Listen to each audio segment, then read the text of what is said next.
Ever wonder what happens when a star's biggest gamble doesn't pay off?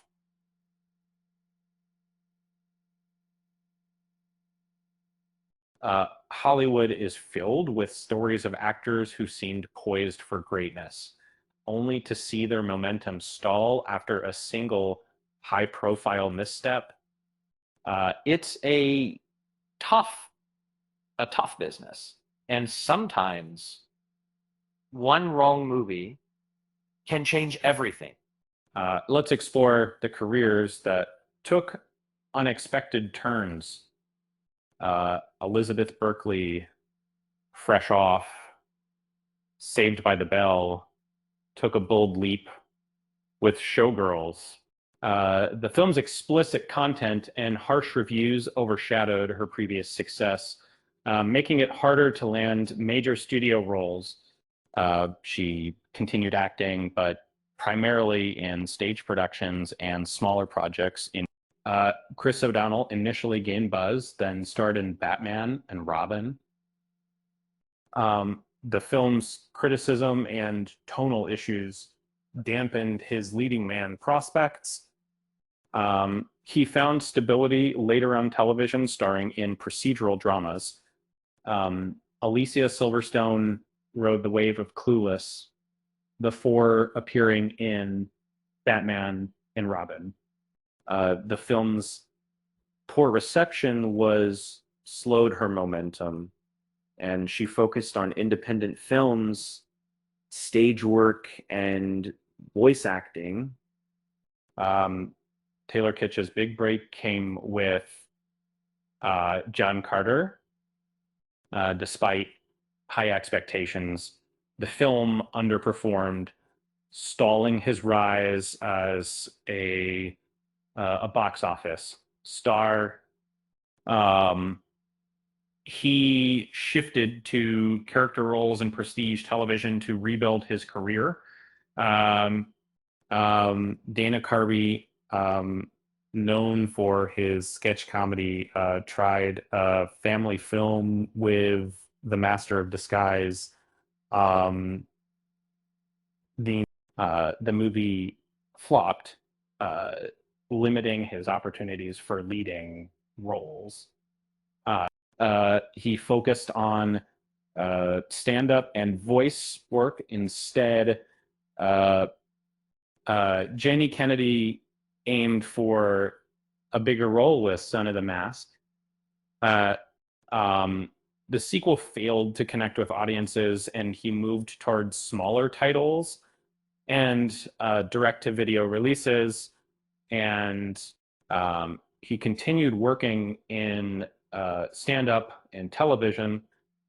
And Eddie Murphy was a comedy icon, but The Adventures of Pluto Nash was a major flop.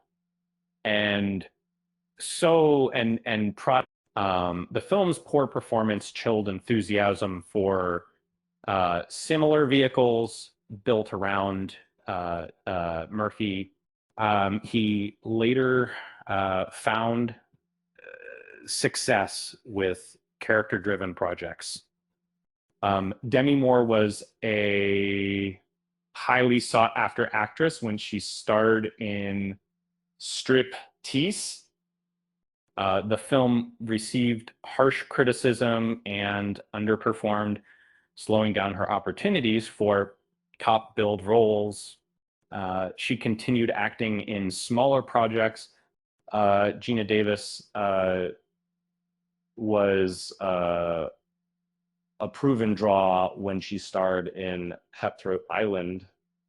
Uh, and then I production troubles and poor reception left the film far short of expectations. She moved toward television and selective roles. Kevin Costner's ambitions were high with Waterworld and reports of high costs and a mixed reception impacted the film's reputation, and he adjusted by taking on ensemble roles and directing projects. Mike Myers followed up, huge comedy hits with The Love Guru. Uh, and the film received poor reviews and failed to connect with audiences, slowing down plans for similar star-driven comedies. He focused on voice work and cameos. Halle Berry took on a superhero role in Catwoman. The film was critically panned and underperformed, cooling enthusiasm for her as a solo action lead. She diversified with thrillers and producing with Taylor Lautner tried to launch a post-Twilight identity with Abduction. The thriller was panned by critics and failed to establish him as a standalone action star. He worked in television supporting roles. Brandon Routh stepped into the role of Superman in Superman Returns. The film's mixed reception led the studio to shift direction, and he found steady work on television.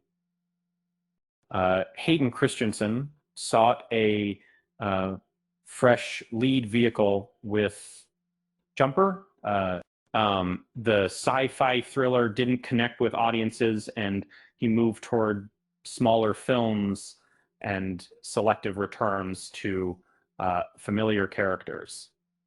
Rachel Lee Cook starred in Josie and the Pussycats.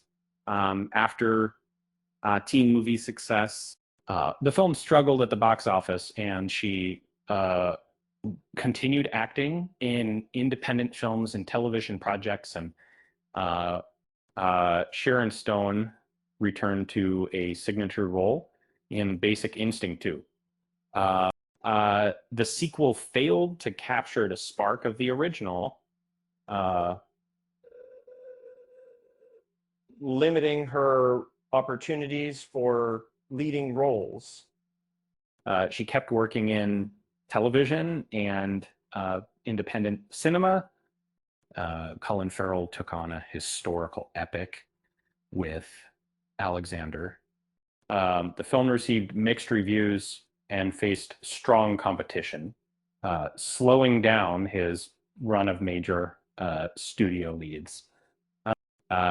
He recalibrated with auteur-driven projects.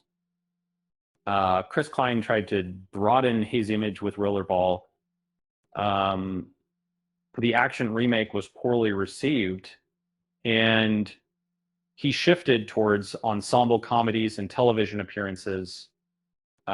Billy Zane went from a global blockbuster to headlining The Phantom. The pulp adventure didn't connect with audiences, and he remained visible through supporting roles and voice work. So which one-hit wonder do you think had the most potential? Let us know in the comments. With that said, thanks for watching, and until next time.